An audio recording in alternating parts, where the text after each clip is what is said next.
Good morning from Vienna and welcome to another Toll Tickets Tolling in Europe presentation. Today we're going to take a quick look through a couple of the major trends that are having an impact on light vehicle tolling, not just in Europe actually this time. We're going to take a slightly more global look. It will not be an exhaustive look at trends. This is of course a series of presentations, so we will look at others later on. So to kickstart, we're going to first have a look at the transition from Plaza to multi-lane free flow, or MLFF. It's not a transition in all cases. In some countries, we're looking at the implementation of MLFF tolling from scratch, so a greenfield approach. In other countries, it's more of a brownfield conversion scenario, but we'll look at all of those different scenarios that are going on. Secondly, we're going to have a look into the outsourcing of service provision. So this is of course core to what we do as Toll Tickets. I think it's fair to say neither of these first two trends are new necessarily, but what we have seen in the last few years is quite a significant acceleration of both, and so we'll just take a look at that, how we see it developing over the coming years, and what some of the potential consequences are.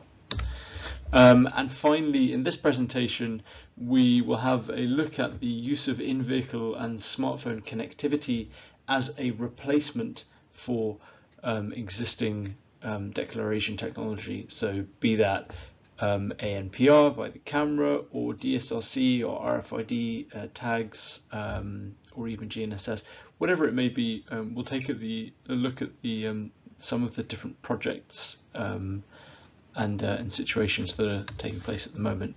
We'll also consider which of these are, so we say, shorter term trends and which are perhaps a little more long term.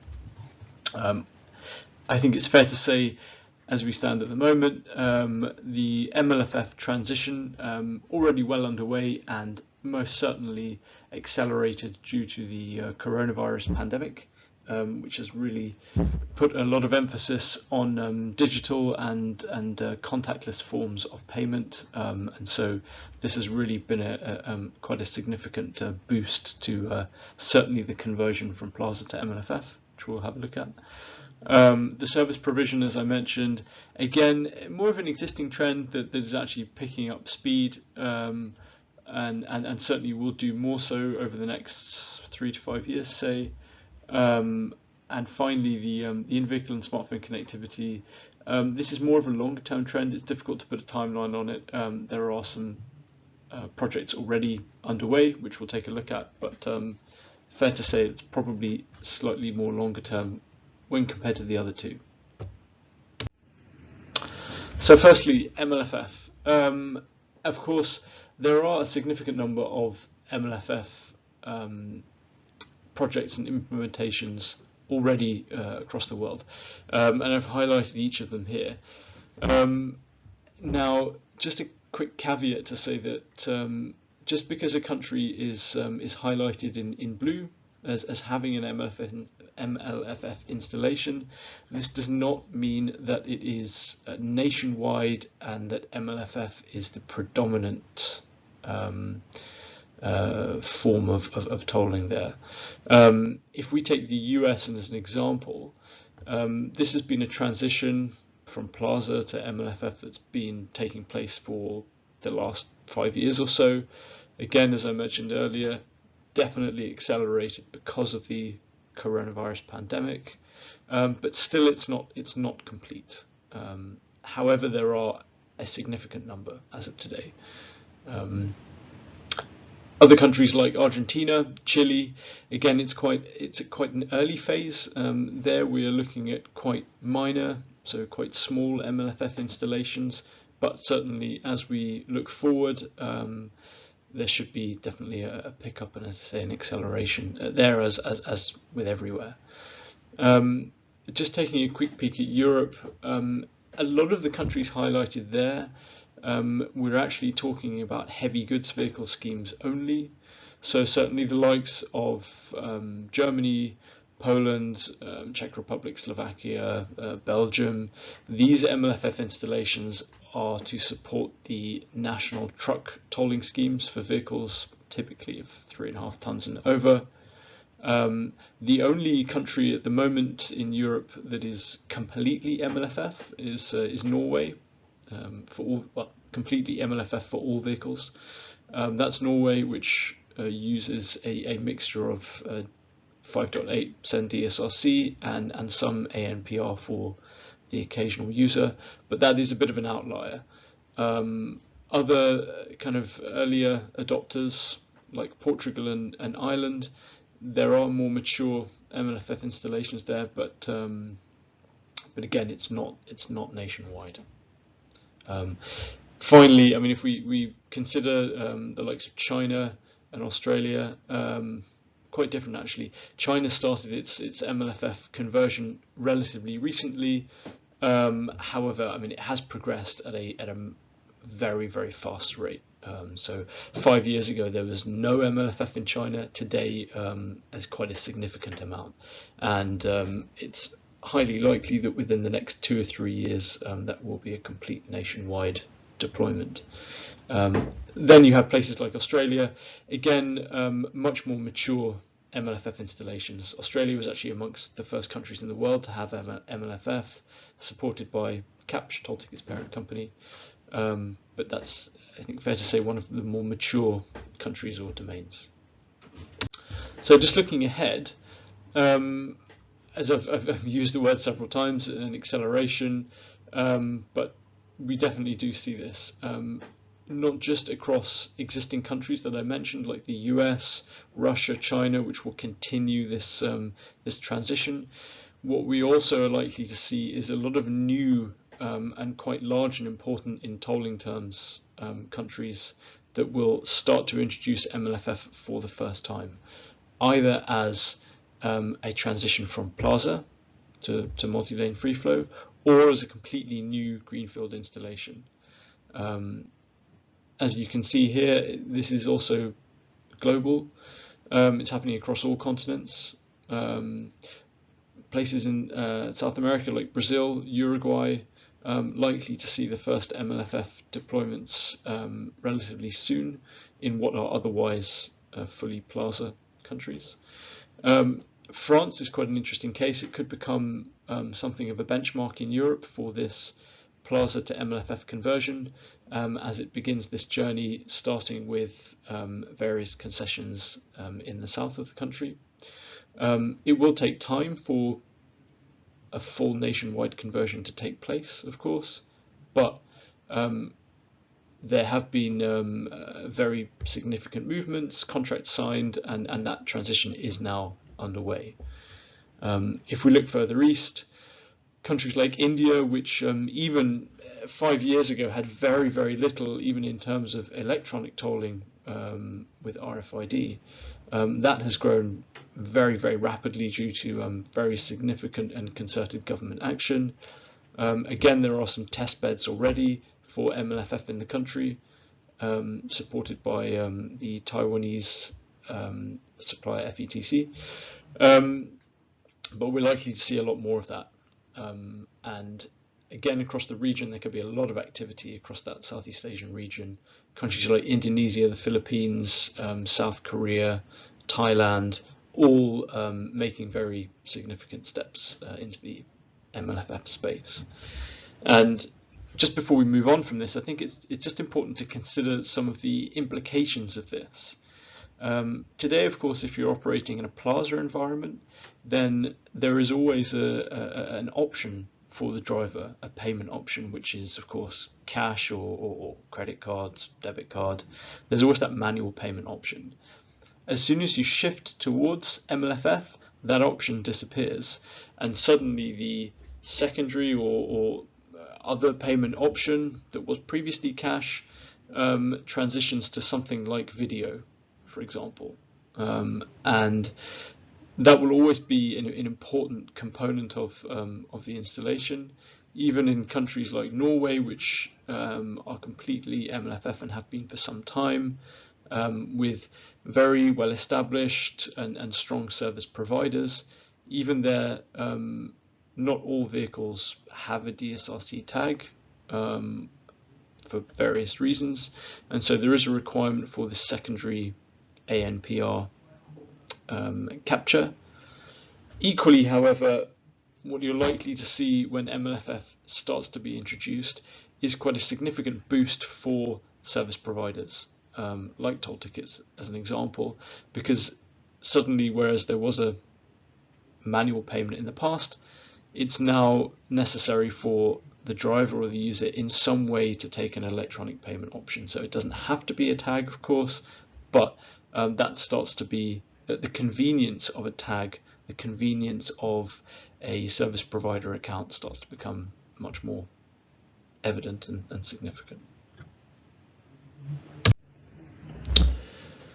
So let's just shift over and take a look at the shift from toll charger service provision towards what we call independent players, of which we would define toll tickets as one. Here what we're really talking about is the more traditional methods of toll charger or concessionaire controlled service or owned service providers delivering a pretty straightforward tolling only service towards players like toll tickets, not just toll tickets of course, who offer either a more interoperable or variety of services, but also services beyond tolling. So in the past, of course, if you opened an account with an onboard unit, typically all you got was a toll payment. Sometimes with parking and parking payments included as well, certainly in countries like Portugal, Italy, Spain as an example. But I think when we start talking about independent players, we're really also talking about players from completely outside of the tolling world. And in the future, this could even be players like Google, Google Pay, Apple, something that is fully integrated into a vehicle navigation system, or indeed something else like a city mobility app, like Wiener Linien is our local app in Vienna. And just to highlight this trend, we first just wanted to present a couple of figures for the EETS market in Europe. This is of course the heavy goods vehicle market. It's not new. The first EETS legislation was passed more than 10 years ago. And if we look at the base year of 2019, EETS providers, again, toll tickets being one of them, were already accounting for a fairly significant share of all of the tolls collected within Europe for heavy goods vehicles, around about 20%. However, this is mostly due to collection in France, very sizable, significant tolling domain, where as a heavy goods vehicle, your only option still to have an onboard unit, to have a service account, is via an EETS provider. So this is why even in 2019 there's quite a large share of 20%. This is mostly taken by France and other, should we say, early adopter countries like Belgium and Spain and Portugal. However, if we move forward to 2025 and think about how that might grow, we see quite a significant increase there. So moving from 20% to around about 54%. There are numerous reasons for this, but I would say it's mostly due to the fact that more and more countries are now accepting of EETS providers, including very significant domains like Germany, for example, which has only really begun to open up to EETS providers in the last, should we say, like 18 to 24 months. Very significant domains responsible for a lot of the tolls collected in Europe. EETS providers are now active there, including toll tickets, and will begin to start to take a larger share of those tolls collected. Through to year-end 2025, we also expect to see other important domains like the Czech Republic, for example, Slovakia, Switzerland now beginning to open up, and others, which again will contribute to this shift that we see. And then secondly, just taking a look slightly further afield outside of Europe, to North America in the light vehicle space. Today, the share of tolls collected by what we would call independent providers is quite low. We estimate around about 2% at year end 2019. And this is really through providers who cater mostly to rental car agencies and other groups like that, who have been in the market for slightly longer. Independent services for individual customers are really something that Kapsch, via its subsidiary Uproad, are now starting to bring to the market. And as a result of those activities, and others of course, we expect to see that share taken by these independent service providers, so not aligned at all with any specific agency or government institution. We see them taking a much larger share through to the end of 2025, so roughly 18%. Still a minority, of course, but representing quite a significant growth over that period, and that, of course, will continue in the years thereafter. We see the same trend happening in Europe as well for light vehicles. I haven't shown those figures here, but yeah, very much see the same trend for many of the same reasons. And so finally, just wanted to take a look at the role of smartphones and vehicles. So today it's fair to say that smartphones, in particular apps, are very much used as customer account management tools. The smartphone itself as a device really doesn't play any particular role today as a declaration device or declaration technology. It's more as a way for customers to look at tolls paid, manage their account details, their billing address, this kind of thing. Increasingly, these apps also include other services, and there are a few very strong examples in Europe. In particular, if we look at the likes of Telepass, and its Telepass Pay app, Via Verde in Portugal, very sophisticated apps now that feature a lot more than just tolling, but still the app is, from a tolling perspective, still mostly an account management tool. Looking forward, however, what we do see is the possibility and the likelihood here that the smartphone initially and later the vehicle can become the charging device itself, or the declaration device. So instead of using a declaration from an onboard unit which communicates with roadside infrastructure, there can be a direct communication between, say, the phone and either the roadside infrastructure, or in the case of a GPS or GNSS based installation, the open road infrastructure. So sending location data, both collected by the phone or the vehicle and transmitted by the phone or the vehicle. And we'll look at a couple of cases where that's already taken place in a sec. Of course, this allows this data coming from the phone or the vehicle to then be translated into a toll charge in the same way that a communication coming from, say, a DSRC or an RFID sticker or tag today is doing. And of course, in the future, what we also see is the possibility for this kind of technology to be white labeled and integrated by the toll chargers themselves. So instead of procuring devices or hardware from suppliers like Kapsch, we see the possibility for them to procure the back-end technology, the map matching technology, the data analytics technology required, again from companies like Kapsch, to replace that existing hardware-based technology. And finally, just to take a quick look at some examples of where this kind of smartphone or in-vehicle connectivity is being used to a greater extent in tolling across the world. And we'll start with the US, China and Australia, which are fairly similar in their implementations. What we're seeing here is not necessarily the use of the phone as a declaration device just yet, but certainly the use of much more sophisticated account management tools that also utilize the GPS or the location provided by the smartphone to deliver a toll notification to the customer. So this is quite important from a customer experience point of view. Today, if you're in the US using Capture's UpRoad app, for example, or indeed the Link2Go app in Australia, when you're driving across certain roads, what you will see in real time is a notification coming through to you that you have both approached and then passed a toll point with an estimation of how much this will cost.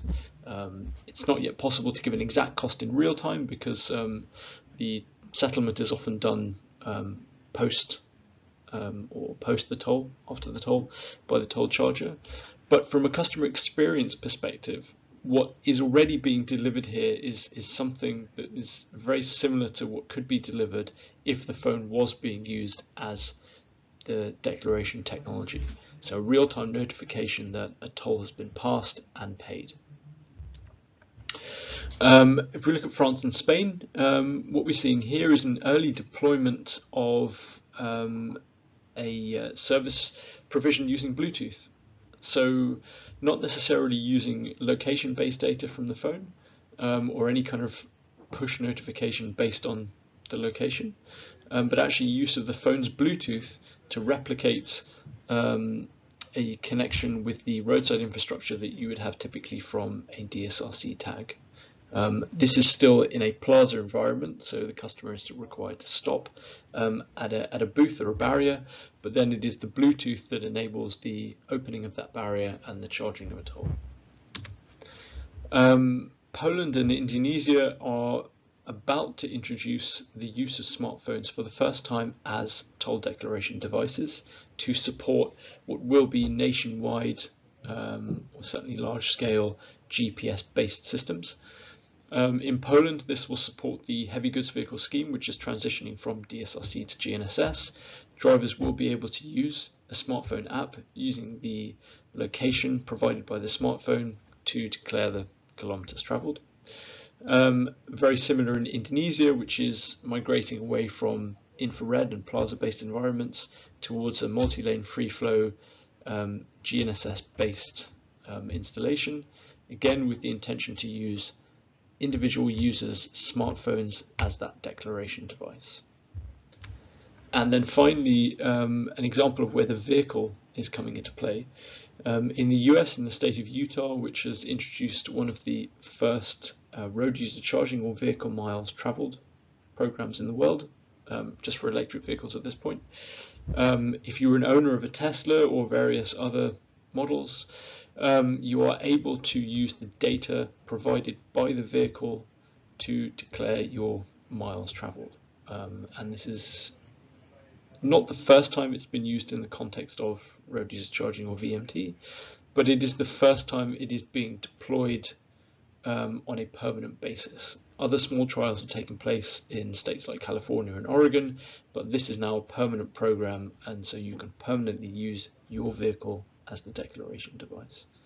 And again, we see this as something that could pick up steam and really change the industry in future. And of course, if you think about how the device is being used and is now much more central to the tolling experience, this also has an impact on who is collecting the toll and which players can start to enter the tolling service game, if you like. So thank you for listening. That was a very quick run through just a couple of trends at this point. We will do more of these in future.